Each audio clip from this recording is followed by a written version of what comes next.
Testimony of Naomi Kikoler, Director, Simons-Jot Center for the Prevention of Genocide, United States Holocaust Memorial Museum, House Select Committee on the CCP, the Chinese Communist Party's ongoing Uyghur genocide. Thursday, March 23, 2023. Introduction. Thank you, Mr. Chairman.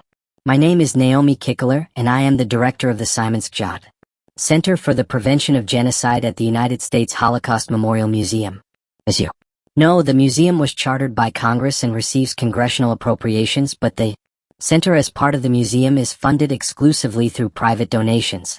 I would like to thank you, Chairman Gallagher and Ranking Member Krishnamurti, as well as the other members of the Select Committee for inviting me to this important and timely hearing today. I would like to ask that my full statement and the museum's 2021 report, "To Make Us Slowly Disappear, the Chinese government's assault on the Uyghurs," be ordered part of the record.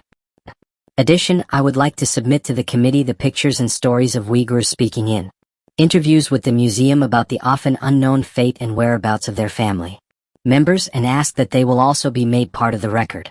The museum seeks to do for victims of genocide today what was not done for the Jews of Europe.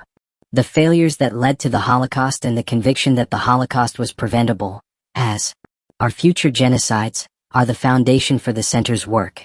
The center therefore seeks to shine a light on modern-day genocide and related crimes against humanity. It is very hard to add to the extremely compelling testimonies of the two brave women, Gulbahar Haydawaji and Kelbiner Siddiq, who so movingly and eloquently shared their deeply personal and painful experiences in the camps in Xinjiang. Mr. Chairman, the ongoing genocide in Xinjiang is unique in many aspects. In particular, Americans are closer than they realize to these crimes. Though we may never have met someone who is Uyghur, or we may never have been to China, each of us owns a t-shirt that might have been made with cotton from Xinjiang, which was likely made by forced labor. The crimes against Uyghurs are woven into the lives of everyday Americans.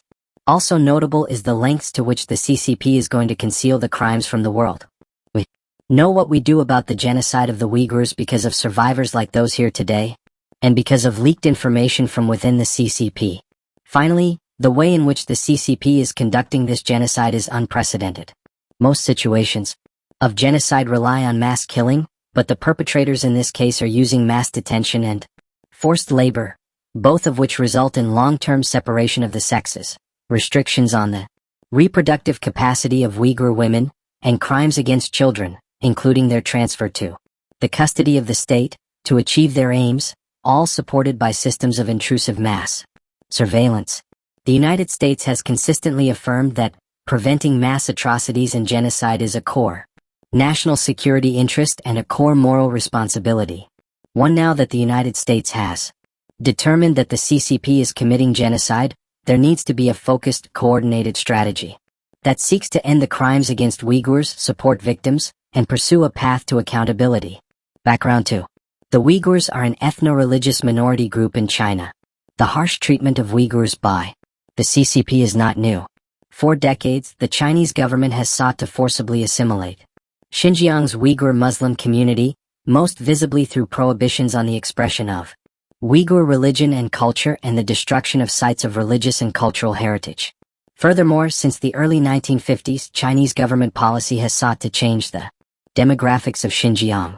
To this end, the government has provided significant economic incentives to attract Han Chinese to resettle in Xinjiang, including land and jobs, subsidized housing, free medical care and education, and lump sum payments. Point 3. The Chinese government's decades-long repression of the Uyghurs of Xinjiang is underpinned by multiple, linked, and often mutually reinforcing beliefs. The first is that the Uyghurs as a group. 1. See Presidential Study Directive on Mass Atrocities, 2011, Executive Order 13729, A Comprehensive Approach to Atrocity Prevention and Response, 2016, and United States Strategy to Anticipate, Prevent, and Respond to Atrocities, 2022.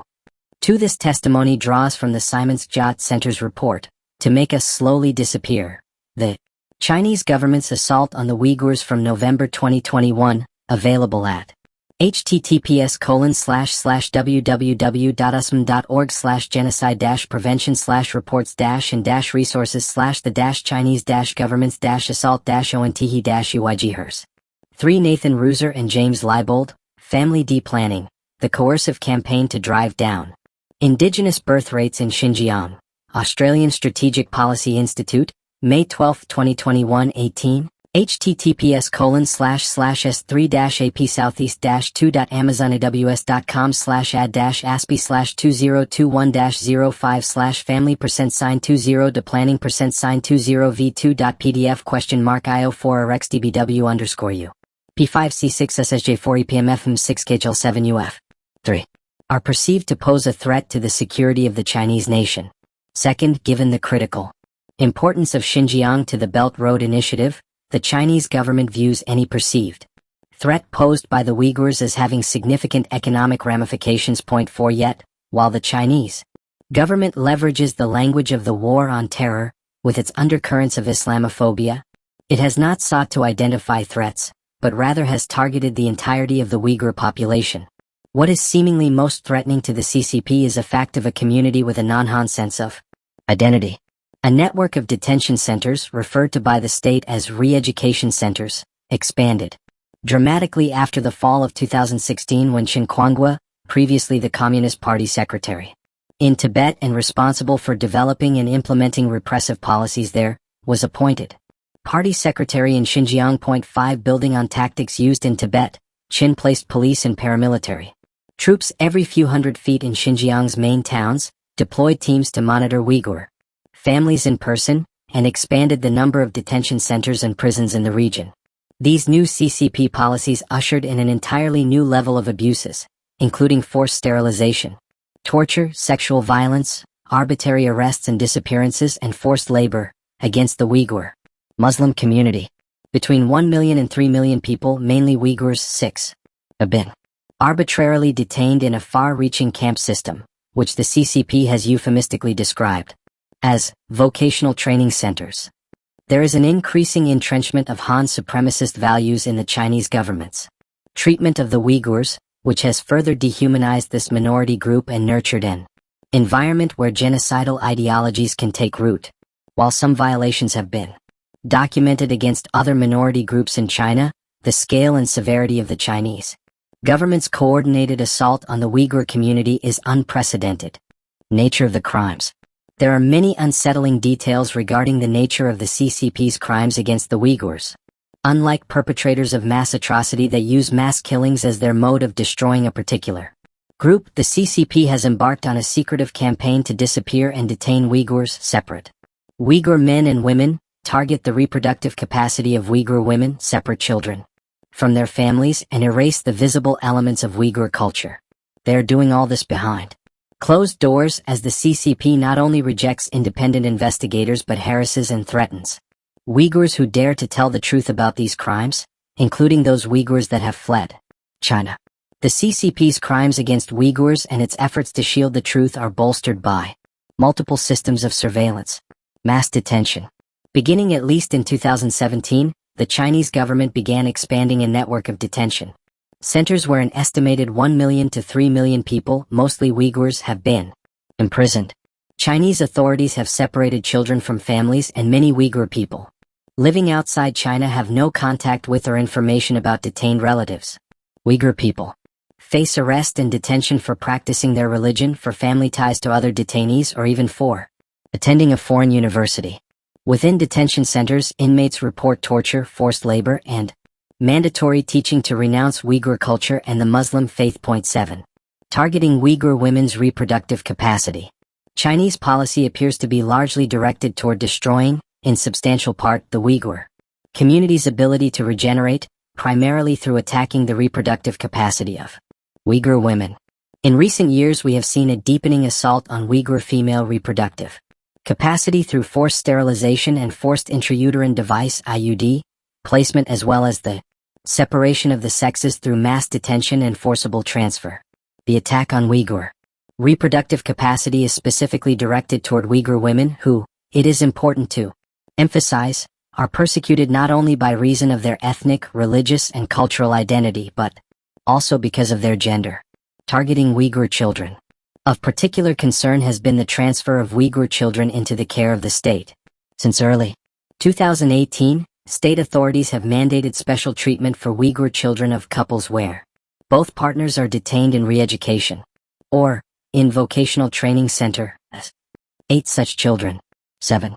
The Uyghurs in China, UMM, https://www.usm.org/m/pdfs/china_alert_sheet.pdf. 8. Adrian Zenz, Break Their Roots, Evidence for China's Parent-Child Separation Campaign in Xinjiang. Journal of Political Risk 7, Number 7, July 2019, http://www.jpolrisk.com/break-their-roots-evidence-for-China's-parent-child-separation-campaign-and-xinjiang.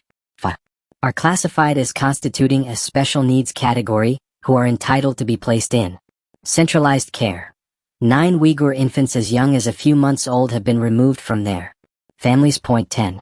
Uyghur children who cannot be classified as orphans have been forcibly transferred to full-time boarding schools without the consent of their parents and where their parents have limited visiting rights. 11 Parents and other family members serving as children's guardians indicated that they were threatened with being sent to detention camps if they resisted the removal of their children and their transfer to these schools. 12 While held there, the children are prevented from practicing their Muslim faith and are forbidden to use their own language, forcing them to learn Mandarin, thereby erasing the practice of Uyghur culture and religions in the community's younger generations. 13 In a 2020 resolution, the European Parliament referred to the findings of research suggesting that, by the end of 2019, over 880,000 Uyghur children had been placed in boarding facilities. 14 Cultural restrictions and destruction.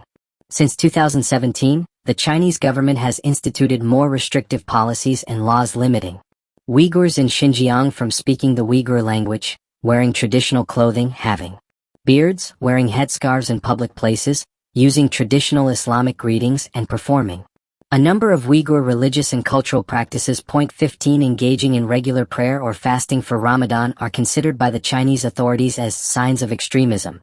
16 In 2019, a Uyghur woman reportedly charged with promoting the wearing of headscarves received a 10-year prison sentence. 17 These policies have had the effect of criminalizing the Uyghurs' culture and their practice of Islam. Even ordinary acts such as going to a mosque may be a basis for arrest or detention. 18 The Chinese government has destroyed Uyghur cultural and religious sites, including the razing of mosques in an effort to remove signs of the regional Islamic identity.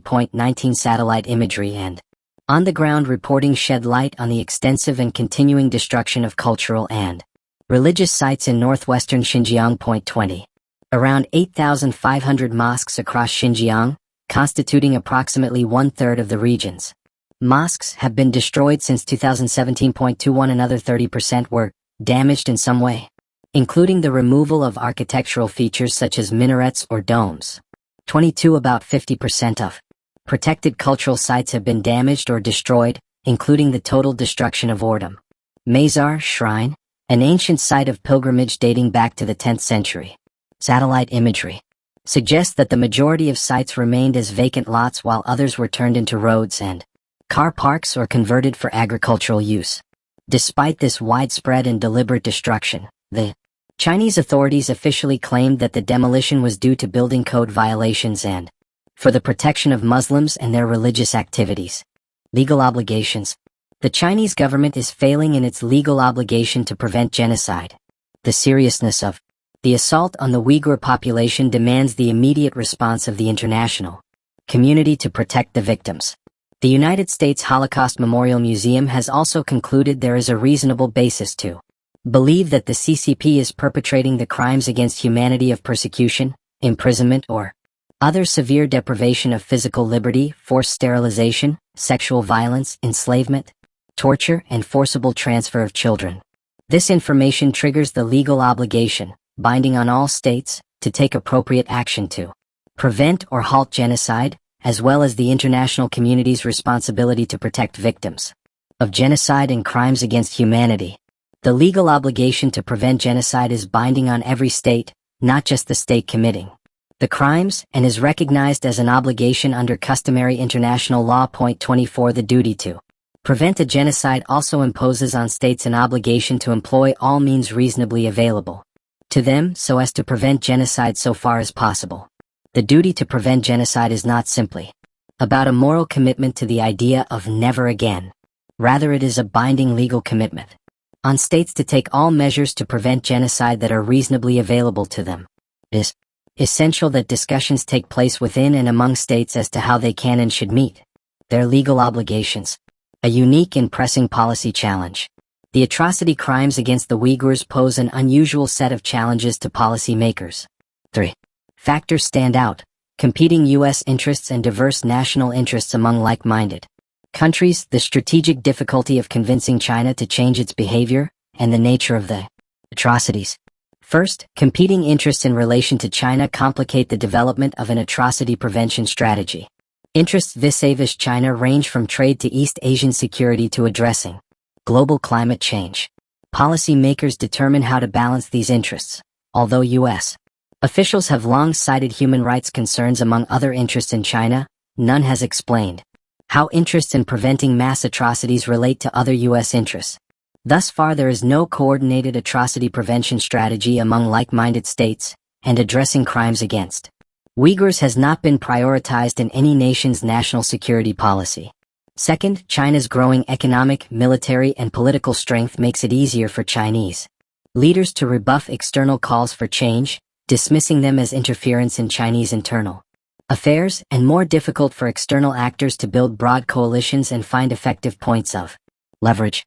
China's permanent seat on the UN Security Council effectively shields it from scrutiny at the world's main venue for collective action on international peace and security. Third, the nature of China's atrocities against the Uyghurs, and specifically its assault on the regenerative capacity of the group, challenge standard policy responses. The Chinese government's multifaceted attack on Uyghurs does not rely on large-scale killings as commonly occur in recognized genocides. Rather, China has relied on a combination of high-tech surveillance, intimidation, mass detention, forced labor, forced transfer, and coercive birth control practices to commit atrocity crimes. The way forward.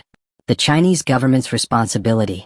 What is most clearly and urgently needed is for the Chinese government to immediately halt the commission of mass atrocity crimes against Uyghurs in Xinjiang. Specific next steps would include halting arbitrary detention and releasing all those who are being held arbitrarily or without due process, ending forced sterilization and forced abortion, stopping the forcible transfer of Uyghur children from their families, ending the use of forced labor in Xinjiang and elsewhere in China, halting actions that infringe on the rights of Uyghurs to live freely in accordance with their customs, culture, and religious practice, granting full, unimpeded access to journalists and representatives of international investigative bodies, including those mandated to collect, preserve, and store information regarding international crimes, including crimes against humanity and genocide. Range of options for the U.S. government. Having publicly declared that China is committing genocide and crimes against humanity, the United States and like-minded governments must be at the center of the effort to press China to end its atrocities against the Uyghurs. 9. Thankfully, the foundation in law and policy for action to prevent or respond to genocide and mass atrocities is very strong. In 2019, the Elie Wiesel Genocide and Atrocities Prevention Act became law. The act states, it shall be the policy of the United States to regard the prevention of atrocities as in its national interest, and to pursue a United States government-wide strategy to identify, prevent, and respond to the risk of atrocities. Multiple administrations have affirmed and extended these commitments. Most recently, President Biden stated on behalf of the United States on Holocaust Remembrance Day in 2021, "I recommit to the simple truth that preventing future genocides remains both our moral duty and a matter of national and global importance." In 2022, the administration released the first ever U.S. strategy to anticipate, prevent, and respond to atrocities. The new strategy reaffirmed an important statement from a 2016 executive order. Preventing mass atrocities and genocide is a core national security interest and a core moral responsibility of the United States. Of course, translating these commitments into effective action is no simple feat, especially in the case of China's mass atrocities against Uyghurs. Nevertheless, making it clear that U.S. commitments to prevent and respond to mass atrocities apply in China no less than anywhere else in the world would provide an important premise for the development of specific U.S. strategies. 3 complementary strategies might help stop the ongoing atrocity crimes against Uyghurs. 1. Degrade the capacity of perpetrators to commit further atrocities. If external actors can increase the cost or decrease the operational efficiency of China's atrocities against Uyghurs, it could reduce future atrocities, even if China's overall policy does not change fundamentally. Examples of specific actions with potential to degrade perpetrator capacity include financial sanctions targeting commercial entities that are supporting China's repressive policies and export controls on advanced technologies. As noted, the U.S. government has already taken some actions of this type, but they could be expanded. 2. Persuade perpetrators to stop committing atrocities. The United States and other external actors can try to affect the decision-making of Chinese government leaders directly and indirectly. For example, restrictions on Chinese imports to the United States exact costs on the Chinese economy that the government may wish to avoid, publicizing the atrocities and enacting financial sanctions and visa bans on Chinese officials responsible for them impose political and reputational costs. 3. Protect Uyghurs outside China. Even outside of China, Uyghurs are being threatened and harassed, and some Uyghurs who have fled China have been forcibly returned. 25. Expediting refugee protections for Uyghurs who have fled China and providing assistance to vulnerable Uyghur populations residing outside of China can help mitigate the consequences of atrocities. Congress has already done important work to address the suffering of the Uyghur people. But enacting the Uyghur Human Rights Policy Act and the Uyghur Forced Labor Prevention Act, Congress has appropriately created mechanisms which will have an impact on the way China can economically benefit from the atrocities in Xinjiang, including the landmark principle of a rebuttable assumption that all products made in Xinjiang were produced with forced labor. We encourage Congress to pursue the full implementation of these acts, fund efforts to support documentation of mass atrocities, and press the administration for a strategy to halt mass atrocities against the Uyghur people. We would also like to thank the current and previous administration for swiftly adding individuals who enabled or committed atrocity crimes in Xinjiang on our sanction lists. To counteract China's potential efforts to export products made with forced labor through the Belt and Road system, we urge the administration to release clear guidance that the United States will carefully scrutinize imports from those countries which have signed investment contracts with the Chinese government, to ensure that they do not in any violate the Uyghur Forced Labor Prevention Act. It is difficult to assess the effectiveness of the actions that the U.S. government has already taken. To aid that type of assessment, the Director of National Intelligence could ensure that the intelligence community regularly collects and analyzes information related to ongoing atrocity crimes and the risk of future atrocities in Xinjiang. As long as Uyghurs continue to suffer atrocities, we should strive to expand and refine our efforts, because the United States has found the CCP to be committing crimes against humanity as well as genocide. We urge Congress to codify the definition of and punishment for crimes against humanity in U.S. law, and urge the U.S. government to vote in the United Nations to create a binding international convention on crimes against humanity. Pathways for accountability. Many of the Uyghur survivors and family members we have interviewed have called for ending the impunity enjoyed by the CCP. Pursuing accountability for mass atrocities can play a role in deterring future crimes, formally recognizing the harm inflicted on victims and reinforcing the global norm that genocide and crimes against humanity will not stand. China's status as a veto-wielding, permanent member of the United Nations Security Council de facto eliminates the possibility of any action on the atrocities against Uyghurs by the world's main forum for international peace and security. This includes referral to the International Criminal Court, which would be the only path for the ICC to have jurisdiction given that China is not a state party to the court's Rome Statute.